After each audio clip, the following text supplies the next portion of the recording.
and the ghost-like movements of the classic zombie were rooted in reality.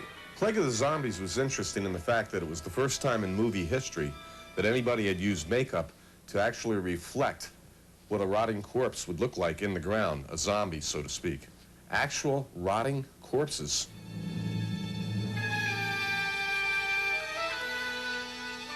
The Hammer film Plague of the Zombies had a socio-political undercurrent, the abuse of unwilling labor by the landed gentry.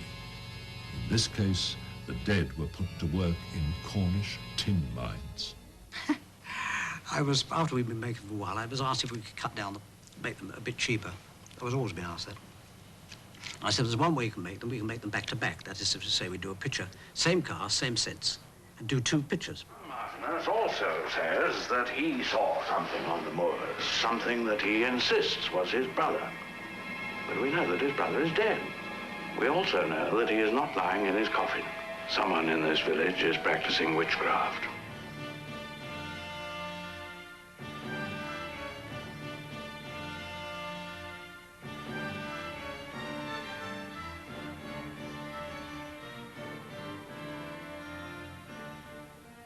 The image of these slow-moving sleepwalkers changed radically in 1967.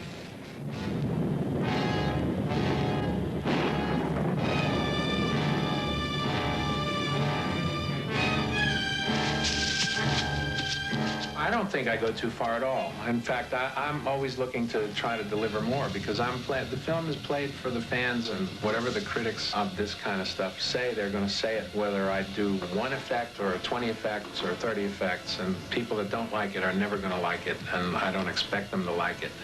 And it doesn't matter. Getting that involuntary response from the audience gives you a real charge. I imagine it's something akin to what a stand-up comedian goes through when he's really pulling good laughs.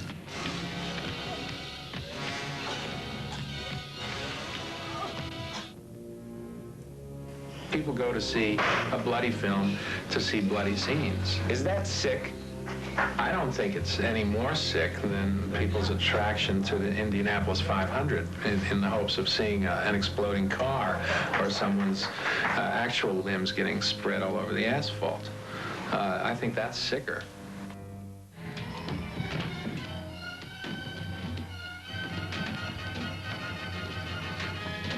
Producer George Romero and screenwriter John Russo received kudos and rave reviews for their production of Night of the Living Dead. In reality, the film is an adaptation of Richard Matheson's book entitled I Am Legend. It's the story of a man living on a planet inhabited by only vampires. The original adaptation of the book was filmed in 1965 in Italy, starring Vincent Price, and it's called The Last Man on Earth. Visually, it's a blueprint of Night of the Living Dead. Voodoo revenge was the focus of sinister Henry Daniel in The Four Skulls of Jonathan Drake, though a zombie servant did lurk admirably in background. I've learned how to destroy you, Zurich. With a gun? Jonathan Drake, of all men, should know how futile that would be. Since you know that I'm dead, you know that you can't kill me. Marvelous actor. Henry Daniel was one of the very best character actors, English character actors we had in town during that period. Don't What's that? Dad!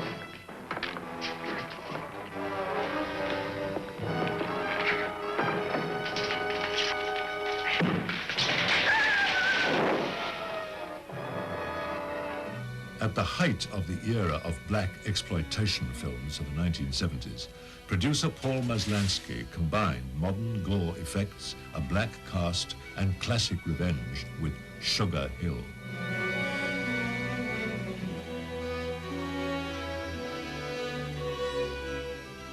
My friends call me Sugar. The foxiest, Looking for anything special? sexiest, deadliest chick in town. I myself ended up on the receiving end of some voodoo vengeance in the Oblong Box.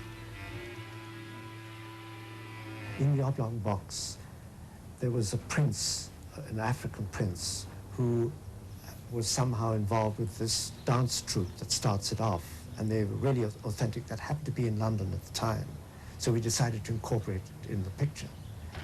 And I met this prince, African prince, and asked Vincent if he wouldn't mind joining in the commissary, you know, to entertain him, because we thought he was an important person, and, you know, that's... Vincent knew more about Africa, about his region, about the art in that thing. He talked the whole way through the lunch, all about Africa. I was floored, and this prince was absolutely flabbergasted at his knowledge. And you know, this is Vincent. He's a very, very different kind of a person. My brother Edward has died. Where is he going to be buried? As soon as you found another body. Waking up in that horrible oblong box. No air to breathe. Every shovelful raining down on the lid. My God, Trench, do you know what that means? It means that my brother was buried alive. They come out at night. They're mean, rude, and dead. Not them. Them. There's 100 of those things out there. How many did you say? 100. The dead are refusing to remain buried. What are we gonna do? What are we gonna do? We're gonna call the boss. They've come back to life. They're hungry. And they're not vegetarians. The graveyard out there is full of people coming out of the ground. We have a little problem. What the hell is going on there? Rabbit weasels. What? More brains. I was shocked when I saw the completed film because I didn't know what Dan O'Bannon was going to do with it. And I didn't know what music was going to be in it. I didn't know anything. And when I saw it, it was real thrilling. They did a bunch of different makeups that were very long and hard to deal with. So, yeah. Plus, I was painted in a lot of scenes where I came back as a zombie all white. So I had people, like, touching me for hours and hours and hours, which gets to you. Mud or Rain I'm wearing in Return of the Living Dead. Now that, for some reason, I felt a little safer because they had made me like a G-string type thing that covered me. But, you know, in that, it's like a lot of my shyness went away only because I was so miserably cold. Do you want to party? It's party time! We got a party! It's party time! Do you want to party? They're back from the grave and ready to party. It's party time! Since the Living Dead pictures and the zombie genre they've inspired, makeup artists from England, Italy, and the United States find themselves in sharp competition, keeping up with the Joneses, so to speak. There was a big problem about how to get the red eyes and the white eyes, which were necessary. Once they were zombieized by the creature, the eyes turned white. Well, that was easy because we just did plastic inserts into the eyes, like contact lenses.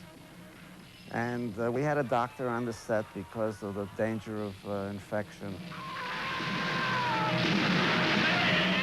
What was in there? I told you, a fossil, part ape, part man. It lived 2 million years ago. The big problem was how to make the eyes glow red for the monster and for the people who became the monster. I kept pleading with them to use reflective material of the kind that's used on road signs, and it never worked out. And they finally came up with a very satisfactory solution, putting a red glass contact lens, building the eye up with that, and then putting a little light under that, which was controlled by wires and batteries.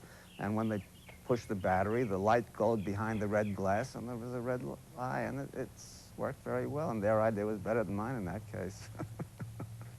You know, it's hard to express ideas without, or technical expertise without the ideas behind it, but I always thought it'd be neat to see the inner power of a nuclear being, you know, through the, as if it's powering, as if it's brought this zombie back to life.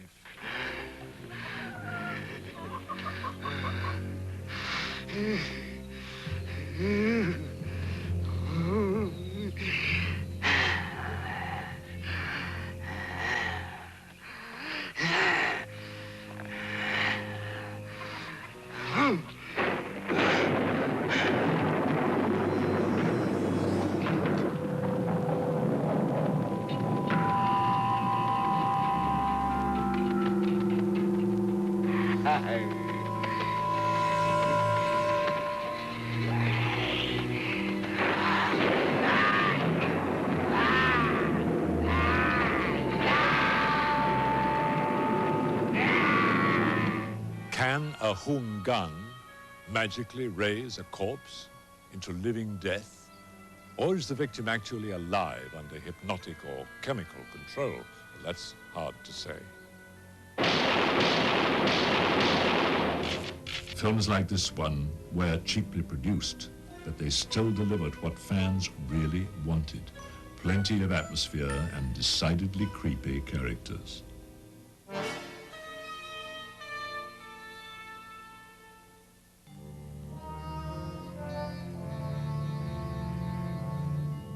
Ancient Egyptians looked upon mummification as a holy rite.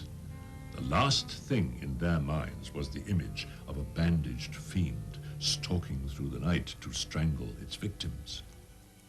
But the awe and mystery that surrounded the opening of Tut's tomb in 1922 was still in evidence when his golden mask and burial artifacts toured the world a few years ago. Mummies have been around for several thousand years. Mummy movies have stood the test of time for more than half a century.